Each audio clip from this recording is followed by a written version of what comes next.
அப்பாவி சுற்றுலா பயணிகள் பயங்கரவாதிகளால் கொல்லப்பட்டார்கள். அதைத் தொடர்ந்து காஷ்மீரிலே இந்த சம்பவத்தில் ஈடுபட்டவர்கள் தேடப்பட்டு வேட்டையாடப்படுகிறார்கள். இந்திய அரசாங்கம் எல்லா விதத்திலும் பாகிஸ்தானுக்கு தக்க பதிலடி கொடுப்பதற்கு தயாரிப்புகளை மேற்கொண்டு வருகிறது. ஏனென்றால் பாகிஸ்தானுடைய டிஃபென்ஸ் மினிஸ்டர்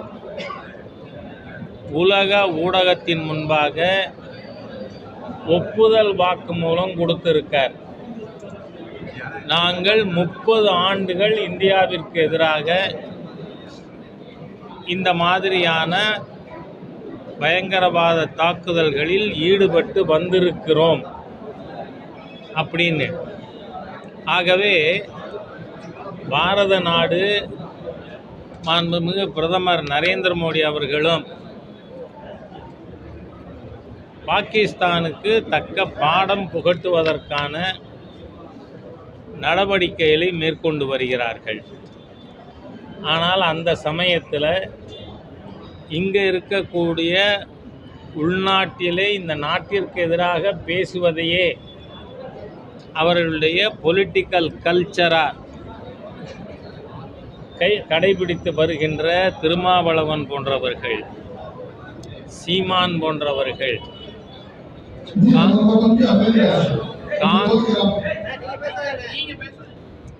காங்கிரஸில் சித்தராமையா போன்றவர்கள் பாகிஸ்தானுக்கு ஆதரவாக கம்யூனிஸ்டுகளும் பேசி வருவது வன்மையாக கண்டிக்கத்தக்கது. இதில் நீங்கள் பார்த்தீங்கன்னா இவங்கெல்லாம் சொல்கிறாங்க பாகிஸ்தானுக்கு எதிராக யுத்தம் கூடாது. பாருங்க, சமாதான புறாக்களாக மாறி போயிருக்காங்க. யார்? சரக்கு மிடுக்கு பேச்சுக்காரங்க. நான் அதை பற்றி அதிகம் பேச விரும்பலை.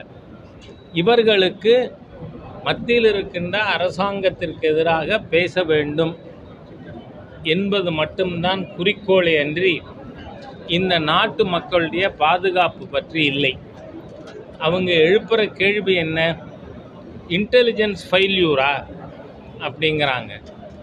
அவர்களுக்கு புரியறதுக்கு உங்கள் மூலமாக நான் சொல்ல விரும்புகிறது என்னன்னு சொன்னால், இஸ்ரேலுக்கு எதிராக ஹமாஸ் பயங்கரவாதிகள், ஏன்னா உலக அளவில் இஸ்லாமிய பயங்கரவாதத்தை தலைமையேற்று நடத்தி கொண்டிருப்பவர்கள் ஹமாஸ், ஹிஸ்புல்லா, லஷ்கர் இ தொய்பா, ஜெய்ஷ் இ முகமது ஆகிய அமைப்புகள் தான். இவர்கள் பெருவாரியான பேர் பாகிஸ்தானில் இருந்து தான் செயல்படுகிறார்கள். அரபு நாடுகளிலேருந்து கூட யாரும் பயங்கரவாதத்தில் ஈடுபடுறதில்லை. எல்லா பயங்கரவாதத்திற்கும் ஊற்றுக்கண்ணாக இருப்பது பாகிஸ்தான் தான். அந்த ஹமாஸினுடைய தாக்குதல் இஸ்ரேல் மீது ஒரே சமயத்திலே 5000 ஏவுகணைகள், 1400 பேருக்கு மேல் கொல்லப்பட்டார்கள். ஆனால் அங்கு இஸ்ரேலில் இருக்கின்ற யாராவது அரசாங்கத்தை பற்றி குற்றம் சொன்னார்களா? அரசாங்க நடவடிக்கைகளுக்கு ஆதரவாக இருந்தார்கள். இந்த பாரத தேசத்தில் தான் நமக்கு மிகப்பெரிய தலையெழுத்து என்னன்னா, வெளிநாட்டில் இருக்கின்ற தேச விரோதிகளை விட உள்நாட்டிலே இருப்பவர்கள் அதிகமாக இருக்கு.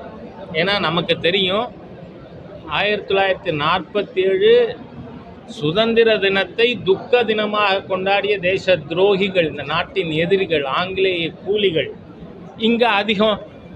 அதே மாதிரி தான் மேலப்பாளையத்தில் 47 ஆகஸ்ட் 14 பாகிஸ்தான் கொடி ஏற்றினதை பார்த்தோம். 300 ஆண்டுகளுக்கு முன்பாக அமெரிக்கா கிடையாது. இப்போ இருக்கின்ற அமெரிக்காவில் இருப்பவர்கள் எல்லாருமே வேறு மாநிலங்களிலிருந்து மைக்ரேட் ஆகி வந்தவங்க தான். ஆனால் அமெரிக்காவில் யாராவது நாட்டுக்கு விரோதமாக பேசுகிறானா? இங்கே மாத்திரம் அந்த துரதிருஷ்டம். இந்த தேசத்துக்கு எதிராக பேசக்கூடிய இழிந்த ஜென்மங்கள் இந்த தேசத்திலே அதிகமாக இருக்கின்ற காரணத்தால் பாகிஸ்தான் போன்ற இந்திய விரோத கொள்கை கொண்ட நாடுகளுக்கு சுலபமாகி போகிறது இங்கே தாக்குதல் நடத்த. அதனால் இவர்களுக்கு நான் சொல்லிக் கொள்வது என்னன்னா, நீங்கள் தேசத்திற்கு எதிராக பாகிஸ்தானுக்கு ஆதரவாக பேசுகிறத நிறுத்தி கொள்ள வேண்டும்.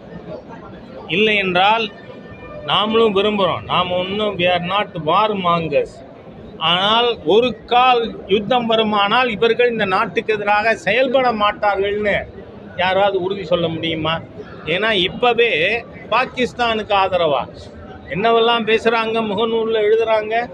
அதாவது ஒரு 4 பேர் 5 பேர் செய்ததுக்கு ஒரு நாட்டை குறை சொல்ல முடியுமான்னு. ஆனால் அந்த நாடு ஒப்புக்கொண்டு இருக்கு. அந்த நாட்டினுடைய டிஃபென்ஸ் மினிஸ்டர் ख्वाजा அவர் சொல்கிறார், நாங்கள் 30 ஆண்டுகளாக இந்தியாவிற்கு எதிரான இந்த செயல்களில் ஈடுபட்டு இருக்கிறோம்.